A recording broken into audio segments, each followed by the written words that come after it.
Welcome back to Brian's Action Figure Reviews. I'm with the host, Brian, and my friend Tubbs, and there's also me, Rich. And that is our actual interact, whatever it is today, whatever the fuck that was. Welcome everybody. I hope you enjoyed Rich's introduction.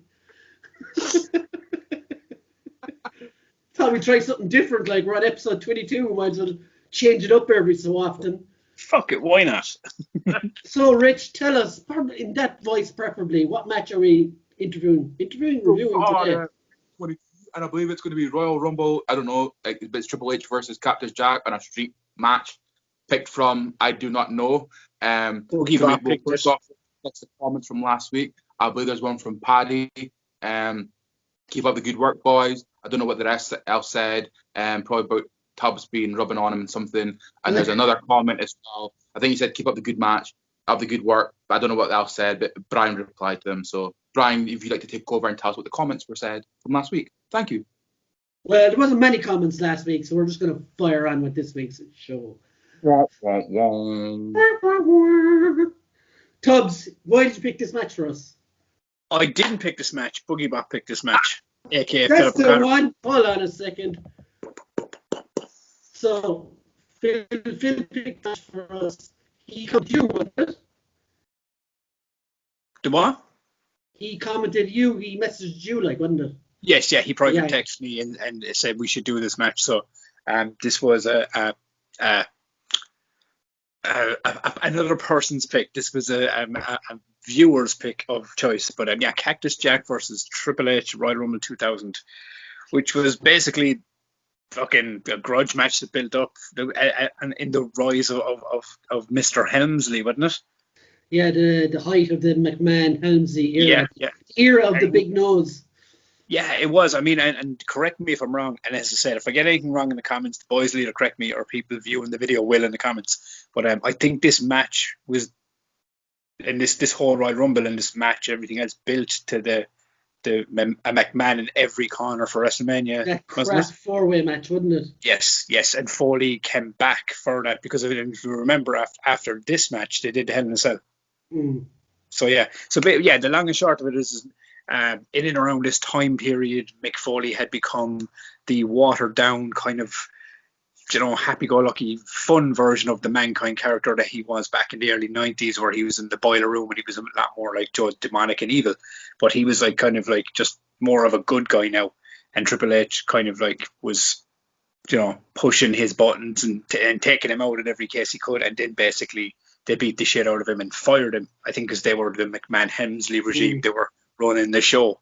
And then this went on, and then The Rock and all the guys stood for Mick in the ring, got him his job back. But then I think it was Mick Foley, because I think at this point kayfabe, correct me if I'm wrong, Rich and Brian, kayfabe was very much still a thing in the early 2000s, wasn't it?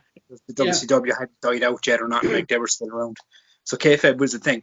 So only through, and the internet wasn't really kind of where it is now. Everything's kind of opened up. So in this, you were Mick Foley still allowed to be offended back then, yeah, very much so. But Mick Foley's character, people had started to gather, Mankind's not this demonic character. That's just Mick Foley's fucking split personality kind of thing going on here. And Cactus Jack was the one that everyone kind of feared out of those personas, especially Triple H, because if you remember, up to this point, Triple H had never beaten Cactus Jack. Mm. And then in going into this match, then that was the big thing. That was Mick Foley was like, I don't think I can beat you as Mankind, but I know somebody that can. And then that's when they revealed Cactus Jack, and he beat the piss out of fucking Triple H and then set up the match. It was how much being. It was like, I know a persona who can't beat you, and he's like, dude, motherfucking love. Wasn't this kind of the era where if Triple H was feeling down or whatever, he was beat Mick Foley to get his heat back? but you know something, I will say one thing about watching this match. I had forgotten how fucking much I loved these two guys in the ring. I genuinely did. Their feud back in the day when I used to watch it, I remembered they just had legit fucking chemistry, man. As do you know the way, you look at Brock Lesnar, and I can see by your face you don't agree with me, Brian, but if you look at Brock Lesnar and Kurt Angle in the ring as wrestlers, Like the chemistry just bounces off him. Triple H and Mick Foley are not Brock Lesnar and Kurt Angle. They're not, they don't hit that standard of wrestling. But what they are is they're fucking top-notch, top-tier storytelling wrestlers. And this is what this match oozed, was storytelling. For me, like when I watched this years ago, it disappointed me massively because I was a Cactus Jack fan before Cactus Jack was in the WWF. Like ECW was your thing, like, yeah. Yeah, and when Triple H beat him, I was like, fuck this guy. Like, I hate Triple H. I hated him back in the day. And like, I like him now as a promoter and stuff, like, but looking back at like the talents he stopped coming through, it was like the Cena of his time, we'll say. And I'm not going to lie, I found this match very hard to get into and boring in parts as well. Oh, come here. Look, everyone has an opinion on what they watch, man. You know? What'd you say, Rich? I had to rewind this match at the start 3 times. Oh, yeah?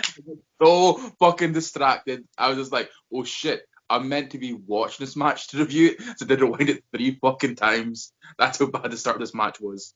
Like, they did, like, to be fair, they popped the fucking heads off each other, like. But, I don't know, there was just, from watching the matches we've watched the last few weeks, there was just something missing in it for me. Like, I just didn't click with me for whatever reason. All right, cool. The thing that put me off as well was the straight chair shot to the forehead. I think we're looking at it through a different lens nowadays with all these injuries. I will how agree is with Mick you. Foley not like in a wheelchair or something nowadays? This match, I will say, they had moments where I did cringe. I mean, I genuinely like cringed a few times. Like the chair shots Triple H hit Foley with when he was handcuffed later in the match, and he broke the chair. Fuck me, man. I was going, Jesus Christ, they're fucking horrendous shots. Like, and there was some other spots in it that were pretty fucking. They were pretty hard fucking acting. Like, did you see the pallet spot? Yeah. Suplex. Did you see the state of the pallet? Like, that was some pretty fucking found in the back alley it pallet. was falling apart, like. And did you notice when Triple H took the suplex off it? Did you see the hole in his leg? There's a big gash in his leg. He went up into his leg, man. He had a fucking hole in the back of his calf, man, for like the rest of the match. It was sick looking. But there was some fucking. I do know the chair shot you're on about. It's the one where Cactus Jack kind of goes towards him and he just takes his head clean off with it. Yeah, it was fucking horrible. Go on. So, Rich, what's your thoughts? This match was still shit. Okay. I told you in the comments, the things I'm going to say is going to fucking shock the fucking system. Now, I know it's going to upset so many people. So, right. No, but the reason it's going to upset a lot of folk is because this match is meant to be in the top 10 matches of WWE all fucking time. If you research it, this match comes up a lot in the top 10 for some fucking odd reason. I have a lot of fucking issues with this match. The Hell in a Cell is better before you go any further. One good thing I love about this match, I love Triple H's fucking My Time fucking theme song. Yes, I love that too as well. That was so fucking When bad. I heard it, I was going, man, Rage Against the Machine, man, was killing it for WWE back in the day. Like, when you think they had 14 songs, dude. That was Rage. No. Rage did DX's tune. Rage did My Time. Rage did X-Pop's version. No, they didn't. I'm telling you, man, look it up. Dude, the singer from fucking the guy who sang the X on that is dead. And I can confirm right now that Zach De La Rocha is very much alive from Rage Against the Machine. Man, I always thought that was done by Rage. Nah, man, not at all. Okay. Y'all just got schooled. Chris Warren. I just googled it just to. Well, I fucking loved it regardless. I always thought it was Rage, man. Genuine. But it was so fucking cool to hear that song, like 1, 2. Oh, I was like, that's so cool. It's on. It's a badass theme song, even though I got the fucking band wrong. But yeah, I fucking loved it. How skinny to the pitch. I used to use it for my fucking CAW characters for years and all the wrestling games, man. It was my jam, like. How skinny is the glitch in this fucking match, by the way? Another thing. Like, how nice was it to see one of the sexiest world titles in WWE's history in that match? That big fucking gold fucking thing with the word inside. Oh, it's fucking Sexy as Yeah, balls. but that's offset by being reminded that Big Show had it at one stage. Yeah, At the but start. look, everyone that held a title was always like fucking any of the titles that like came up, even the gold belt. Like there's some fucking really shitty dudes that had that title. Hogan Hey, for one. Great Khali was a great champion, alright. See what I mean? Do you know, some people should never have had. The Anyway, belt. we're going off topic. Right. Let's go back. Anyway, I thought we fucking finished yet. Right. Go on. So this is a fucking street fight, right? So this is one of my main fucking problems, right? It's a street fight, but it's pretty much a fucking no disqualification fight or no holds bar kind of match. This thing. See, when you tell me it's a street fight, do me a fucking favor. Can you take it to the street? Do you know what I mean? They may as well just call it a venue fight. I think, but now me See, personally, that's just being that's a picky, nitpicky Rich. point, man. To be fair, No, no, don't worry. This is the start of my issues with this match. This man, That's cool. Dude, I'm just getting fucking warmed up, man. This is starting that fire, you know? The flame's gonna fucking light up. I'm gonna fucking like shit on this match.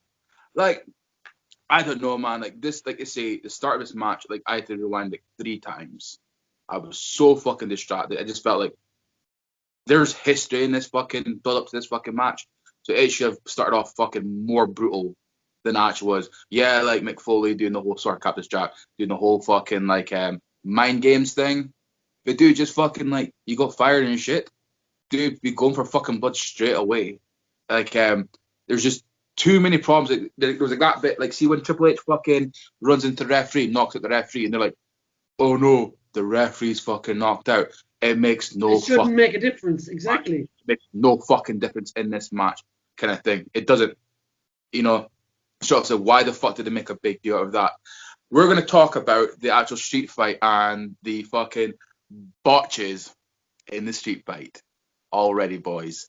So Triple H has been fucking gashed, right? Dude, that's a fucking big bleeding he done to himself, right? Yeah. So one thing I'd been noticing, right? Because obviously it happened with the barbed wire bat. Am I correct? Yes, yeah. Foley hit him fucking clean in the head with it, yeah. Twice. So I know, right? Probably the first time he gets hit with this, there's going to be no blood on this bat because obviously the blood hasn't properly came out yet. So Mick Foley, it's when Triple H goes out the ring and Mick Foley leans over to push his fucking barbed wire bat against the head. When he removes the bat, because they're like, oh yeah, he's making a bigger gash in the forehead, and then he throws the bat down onto the ring. Why is there no fucking blood on the bat? There was no blood dripping from it. There's a lot of issues like this I started noticing where once again we're gonna go back to one of Rich's favorite moments, camera angles. A bit where like they did like a face plant, kind of bulldog when Triple H never got catapulted into the which was fucking awesome. The way he took that catapult into the turnbuckle. Yeah. And then Mick Foley turned him around and did it kind of like slammed his face into the meant to slam his face into the back. Yeah. So it was too obvious that Triple H was like that landing. He was nowhere near, his head was nowhere near it, kind of thing. Once again, if he did hit it, you would have seen the blood puddle all around that on that bat and around it on the fucking ring. There was other bits where like Foley was meant to slam his head off the commentary table, right? But you could easily see that he didn't. And tell you the reason why it didn't happen? Because Triple H was fucking pissing blood at this time. And there was not a single drop of blood on that commentary table. These camera angles, for me, fucking ruined this match. It took away like that kind of street fight level, kind of, you know, like you're using these weapons, and you could clearly tell that they weren't getting used. I'm very much well aware, I say this, and I'll add Tubbs' line in, that this is fucking fake, or Tubbs would like to say it's predetermined, my friends. But if you're going to be doing these kind of things, like use fake barbed wire so at least they can have the blood on it. Like it was just these moments really fucking for like the Attitude Era when like, they're going fucking like nuts at each other half the time. Seeing it now with the camera angles, it just showed you like they weren't properly doing shit. Like like I say, if you're taking a barbed wire bat to someone's fucking forehead that's already bleeding and like pissing down, I assume we're all aware and all agree how much fucking blood the Triple H boy lost during this match from his fucking head, right? His face was fucking red. Now, if you're taking a bat and forcing it on to his fucking head, that bat is going to have blood. And especially the amount that he was bleeding, that when he throws the blood, at the bat, it would be fucking dripping of blood. These moments, just because the way the camera was working on it, there was too many fucking botches like this throughout the show that just ruined it for me. Like I say, and it's not down to the wrestlers, it's down to the fucking camera angles. Tubbs' face is a picture, like. You don't know what to say, but do me a favour, if you do not fucking agree, go back and watch these moments, because when you start seeing it, you're going to be 100%, you start seeing like these kind of moments being like, oh yeah, like obviously they're there to protect themselves. Hey, I don't want fucking to see any talent having a barbed wire fucking bat against them, but if you're going to try and make it look realistic, then fucking go the full way, at least get some fake blood or something. To me, it just fucking ruined it. Tubbs. Can I say one thing? I just shut fucking Tubbs up again. No, man, I just let you get all your stuff out, because I'm completely the other fucking side of the camp on this one, friends. Very much so. This match, I felt was hard hitting from the fucking bell. There was shit that they did in this match. And there's one thing I fucking noticed in this street fight, Rich, that you had bitched and moaned about. There was not a kendo stick to be fucking seen, my friend. And every weapon that was in that fucking match was either there under the ring or they brought it them fucking selves. Storytelling, all right? And you got to look at it, man. This match, right? They had spots where they went into the crowd. And I've bitched, and you've heard me bitch about the whole thing when they go into the crowd. And I'm not a fucking fan of it. I think it takes away from matches. Thankfully, they didn't go in for too long. They went into the crowd. They kind of scrambled around for a bit. And then they were out on the aisle. And then Foley sends him into a fucking... like a ton of fucking bricks, and puts them through malformed, horrible fucking pallets. I don't know if you watch the same match as I did, but this one entertained the shit out of me, man. Now, look, I clicked. No, let me finish. You ranted, I'm going to rant now, right? But for me, all right, I'm not saying that this match wasn't flawed. I'm not saying there weren't moments in it, like was when Triple H beat the shit out of Foley with the fucking, not the bat, the 2x4 with Catware. He took it off him. He literally... I did ask. No one corrected me. No, but Foley then kind of like got around him and he hit him in the balls with it, and then the referee takes it away. I was kind of going, all right, I don't get why you did that. I genuinely don't. Now, you could see it played into a bit of the story. The ref got taken down, and then Foley just busts him open. But yeah, I don't know. I noticed like there was one or two camera botches in it where like they literally could see that they didn't, like his head didn't go into things. But then there was like when camera angles did work, when Foley ran at him against the stairs, and the camera switched when he hit the impact. So he clearly didn't hit him, but it looked like he had hit him. But there was so many things in this match. Like there was, man, pile driver on the table. I was like, oh, give me more. I love it. Fucking so good. Was that the one where it didn't break? No, the table spot that didn't break, man, was the one that he back tossed over and the table cracked and Triple H kind of fell in on top. There was one moment actually when that happened. The camera went down on the floor, and as Triple H went to move, he hit the chair and sent it into Foley's face. I giggled about that one. But no, look, come here, lads. We watch these videos weekly, man, and we either like completely agree in a fucking complete factor of 3, or we fizzle out and we don't. The dots don't join and form, and that's fine because that's the whole point of this. For me, it entertained the shit out of me. Was it perfect? There was spots in it that I didn't agree with. I was kind of going, I don't like this. The Rock came out and hit Triple H. I was like, okay, yeah, that's cool. I know that's adding to fucking a further feud, whatever. Let's get on with the match. But I don't think this was a shit match. I genuinely think this was up there. It was a high quality match. I don't think street fights should be in the street, Rich, when it's in a wrestling match. I think they should be in the venue and make their way out. I think the thing with street fights, though, is that's just WWE's definition of... Yeah, of course. It's not meant to literally mean a street fight. You've seen these fights go into the fucking... around about the stadium, at least. Not just the fucking crowd and back in the ring. You've seen these fights get taken backstage and stuff. At least give me that. Yeah, but can I ask you a question, Rich? Go for Out it. of all the matches you've seen that have gone backstage or into the street or all them, how many of them are actually really good, though? Because I think more of those matches I don't remember that, man. I watched so much fucking wrestling, and so much wrestling is actually dog shit. Yeah, I'll fucking say it. Kind of thing. That even normal matches to street fights to any type of match, like, it's so fucking hard to remember any decent fucking match. This is why we're doing this, to fucking try and remember. My point is like the majority of the times they take it like not around, like you backstage and in and around by the Titantrons and all that kind of stuff. Well, That's there you fine, go. but it's when Rhino they go versus too far back, man. Glasgow. It becomes One at a convoluted. time. One at a time. No, I'm just saying it. Like, I've seen so many like matches that have gone backstage. Some of them are great, other ones are tripe. And you do hit that fucking that margin of like, is it gonna go good or bad if you leave the arena? Do you know what I mean? And it's a hard one to call. It really is. Like, As I said, Drew McIntyre versus Rhino in Glasgow when they left the venue and they were fucking throwing each other onto fucking cars, dumpsters and shit. That was a good one. Okay, so let's That's get cool, back. man. I could name every Roman Reigns and Braun Strowman match that wasn't so good backstage, but you know, we will move on, as Brian said. What was your worst spots of the match? I'll go with you, Rich, first. Honestly, I didn't like The Rock coming down.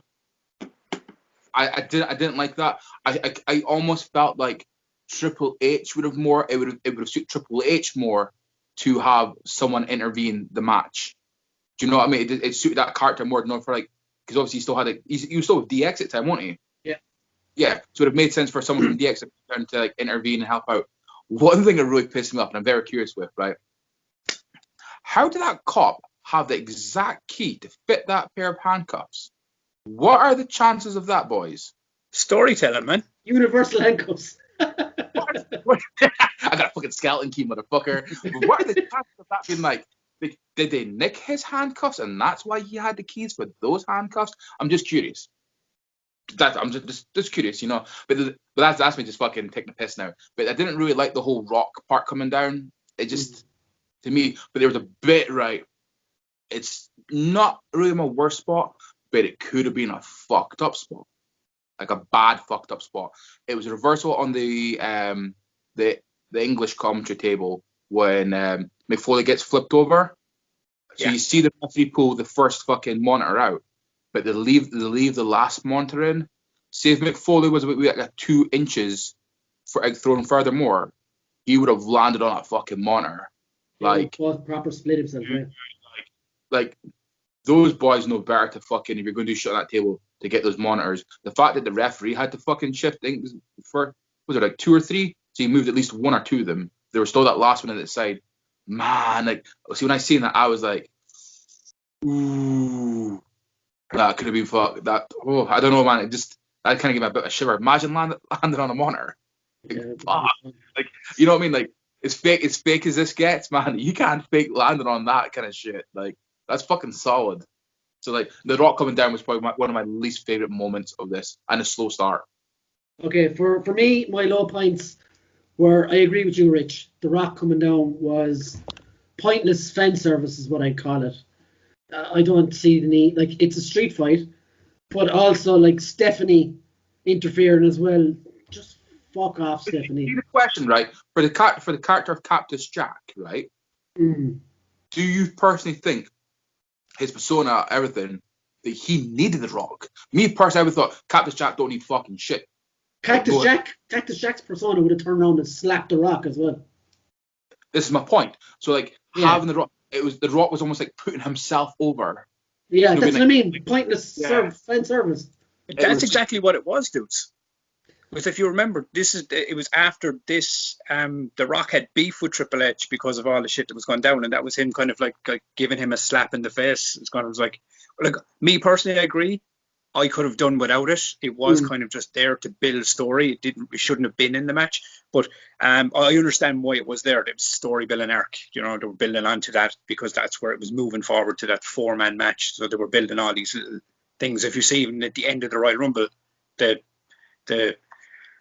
who really won scenario with the Big Show Rock thing, you know, and then Foley and Triple H, they were building arcs. Like, you know, this was all to do with that, you know. So I get it. I could have done without it. I'm like you two on that one. I really, you know, it was cool to see old school Rock with the weird sideburns, but whatever, you know. But I could have done without that. I also hated the segment in the crowd. It was just, let's throw 1 or 2 punches while we're walking through the crowd. Just go down the aisle and use the fucking wall and the planks, whatever it was. That way, you don't need to go through the crowd. It just looked messy and unorganized and stupid, if I'm honest. Tubbs, bad points for you?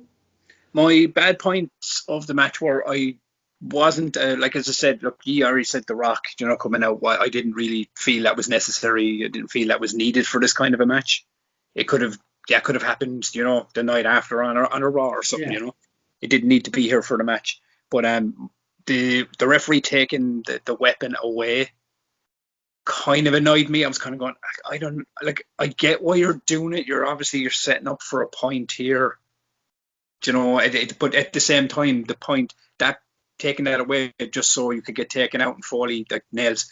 Foley was going to nail Triple H with that regardless. He was going to do him in with it regardless, because Triple H. And it was another point as well, as I couldn't understand how he let Triple H wail on Foley, and with the minute Foley came back, then he took it. Only for Foley to get it back and kind of go at him again. Outside of that, no, I was. There was more that entertained me than that didn't in this match. There was a couple of issues, like as I said with Richard Sambo camera angles. I spotted a few, but they didn't take me out of what I was watching. I was entertained while I was watching, so I was kind of going, all right, yeah, it didn't look like he hit it there, but but he's after hitting him full on with that. And there's thumbtacks and there's fucking broken pallets, and I enjoyed what I was seeing, And isn't that the point? If you enjoyed it, what you're saying, you're going to enjoy the ride. And that's kind of like, this match was 38 minutes long with promo and entrances, man. And I didn't feel it. I genuinely didn't. As a fan, I was watching it going, oh, this is pretty fucking cool. I'm enjoying the shit out of this match. And Rich probably felt every second of it. So what was we'll stick with you for this one. What was your best points or best moment of the match? The chair shots. They were fucking horrible.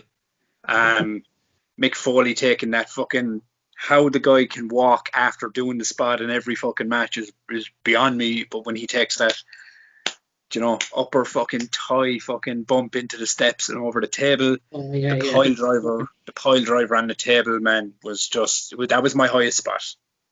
But the pedigree on the thumbtacks, it was fucking delicious.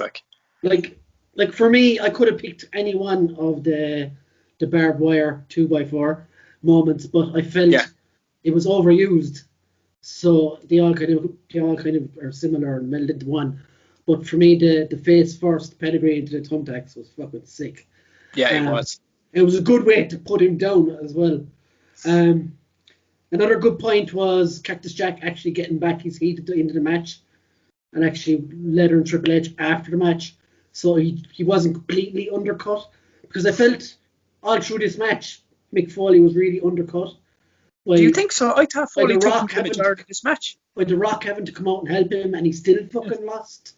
And I don't know. But that would be my high point, the aftermatch stuff and the pedigree onto the thumbtacks, which again I'd say looked absolutely rotten, because you could see the thumbtacks stuck in his forehead and everything when they turned him over. They were fucking everywhere, man. Because like all I could think was in my head, can you imagine what he's looking down at in the pedigree? Yeah. You just close your eyes and hope for the best. Well, yourself, they probably went over that, and he turns his face that way, so he's getting them here instead of his eyeball. Yeah. But at the same time, it's still thumbtacks in your forehead, man. I had that shit in my back and my wrists and everything, and that shit it's not fucking. You're going to physio, so there we go. Exactly. Well, can I just say that that's fucking Philip's fault? My back is it's actually not. I can't blame Phil, because you wanted it. You whore. Yeah. Rich, that was my idea. I can't blame. What's your best spots? I just thought I never thought I had one more worst spot. I just never seen this happen. It was like it happened in slow motion, and I was just fucking like, what the fuck? It was when Triple H was in the ring with the fucking steps up in his hand, and he was wait to fucking slam it against Mick Foley. And Mick Foley really slowly fucking trips him up, and then Triple H smacks his head off it. The way, because Mick Foley was so fucking slow, it was just what the fuck? You could have seen that coming, and you'd be the argument of the weight of the steps. It happened in slow motion, yeah. But my highlight spot is more is Rich's top fucking brutal moments of the week. I'm changing it. Yeah. Man, it was all those getting rammed into the fucking steps, man. Those were fucking some brutal.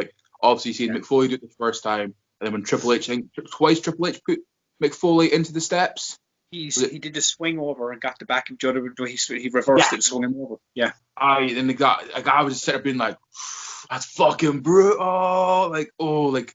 So man, like those were the got in the fucking steel chair shots. They were fucking hard. Man, like that was a snap, crackle, and pop kind of fucking hit you were getting there. Like Yeah. yeah, like the fucking pedigree and the thumbtacks. But see, while we talk about the thumbtacks, I have a question for you guys. Yeah. So all the time, Mick Foley, we'll just say Mick Foley covers all his characters, right? When he takes a bag of thumbtacks into the ring, does he always land on them first? No, not always. I just think every match I'm watching, he always gets reversed and put into the thumbtacks first. It's like it was a genuine question to be like, I want to know, like, does he? It's like always like, I brought my thumbtacks and like, yeah, I'm waiting to go into them. And I kind of felt like he was always the first person. And I'm like, dude, stop bringing them down because I just use them on you. Throw me into them. I think it was at the later stages where he actually started putting other people into them. I think back around that stage, it was that thing where he was the guy to take the tack bump. It's almost like, actually, why you bring them in?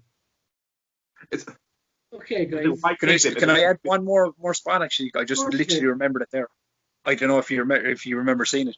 It's after Triple H handcuffs Mick Foley, and Triple H. It's after the spot Rich was talking about where like Foley trips Triple H and he lands on the fucking steps, like face plants down on the steps. It was Foley staggers up into the corner and Triple H runs at him and he kicks him in the face and Triple H falls down. And Foley's hands are behind his back and he literally just runs and does a side fucking head plant into his balls. It made me giggle out loud when I saw it, man. I was just going, that's fucking funny. Man's literally got his hands cuffed. Tell us your final score, Tubbs. My final score for this match is a 9. I'm going to give it a 9. Do you want to know why? All right. Because I said we always have reasons for why we give our scores. This match for me was very nostalgia based, but aside from nostalgia, because I did take the nostalgia factor away from it, and tried to watch it with fucking like eyes now, older eyes, and it still entertained me. Because even as you mentioned a while ago about the ending of the match, it's like I liked how they bred it in storyline. Because if you look at it, the whole match, everything Triple H threw at fucking Mick Foley, he got back up. Until that spot Rich mentioned where he fucked him, he's like thighs first into the stairs, and then Triple H took the leg out, then he hit him with the fucking thing in the leg. It took him to take his legs down and handcuff him to slow him down. And then to see Mick Foley, even though he lost at the end, to still be the one that came out. Like Triple H won the title and he won the match, but he didn't win the war. Mick Foley was the one standing tall and Triple H had to be carried out. I just loved it. I thought it was fucking class. Even though he lost, once again, the lovable loser. Yeah.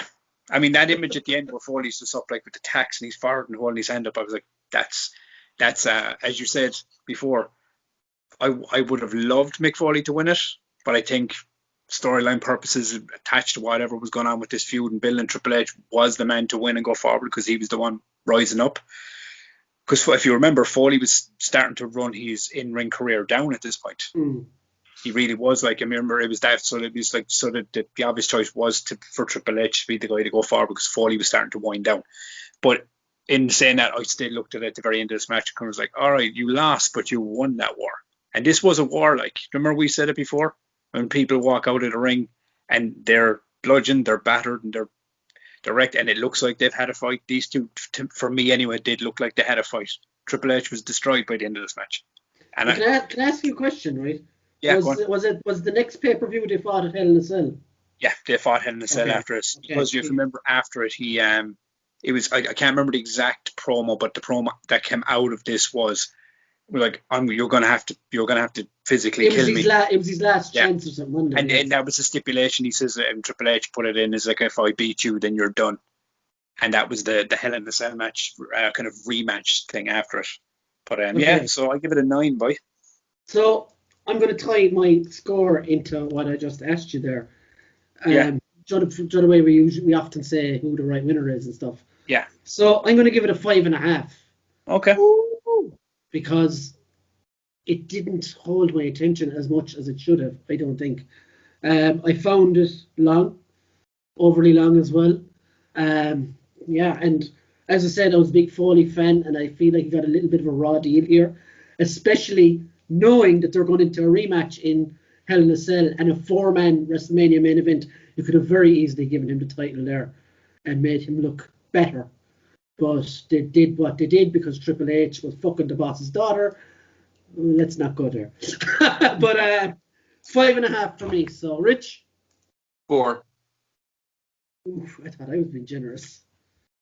4. Match just dragged on for too much. I think I've said a lot of fucking valid reasons throughout this whole fucking show tonight to why like this match to me, like, you got 2 great in-ring wrestlers. Do you know what I mean? Like, to me, I feel like this match could have been that little bit better. Just too much sloppy shit throughout this whole fucking match for me to personally enjoy. I just kind of felt myself, like, especially with that whole camera angles and the whole blood kind of thing. Once I realized that, I was noticing it every fucking opportunity. You know, like, it was just kind of like, I just couldn't take my fucking eyes away from being like, oh, like, there should have been fucking, like, that ring should have been more soaked in fucking blood kind of thing for, like, what was happening. It just, yeah, man, I just overall couldn't. I personally think 4 has been very generous. Okay. To this. So let's leave it with you, Rich. I think it's your turn to pick. No, my turn, actually. Oh, is it your turn? Okay. Yeah, Club's turn. Yeah, we're going to shift gears to AEW. Ooh. And it's not an old match, but it's a really, really good match, but and I think it's about a year old. Correct me if I'm wrong. But I want to review Cody versus Dustin. I know the one you're on about. From Double or Nothing. I want to fucking review that match because I haven't seen it since the match, and I do remember it being a fucking good match. So that's the pick. Now, Tubbs, do you think it's going to be a 10 out of 10 match? Over a year is still retro. If I remember it as correctly as I do, it's up there. But we have to go back and watch it. Yeah, exactly. I'm not going to say anything about it till we do. Yeah. So, yeah, guys, a 19.5 for this week. We're next. Me and Rich really did a number near their Tubbs. Sorry. If I'm being honest about it, from my own personal standpoint, I think well done. it is. I think the scoring this week has been really understated and should have been way higher, but that's just my opinion. Right. But that's the point of it, though. My opinion of what it should be shouldn't reflect what you give it. Exactly. Yeah. Right. How close is this to the big boss man and Al Snow match? Big boss man Al Snow won by a 5.5. Oh, come on, lads. You're dropping the ball here. Do you know why? Dropping the fucking ball, man. That's it, guys. See you later. Have a good week and come back next week for more retro wrestling fun. Bye.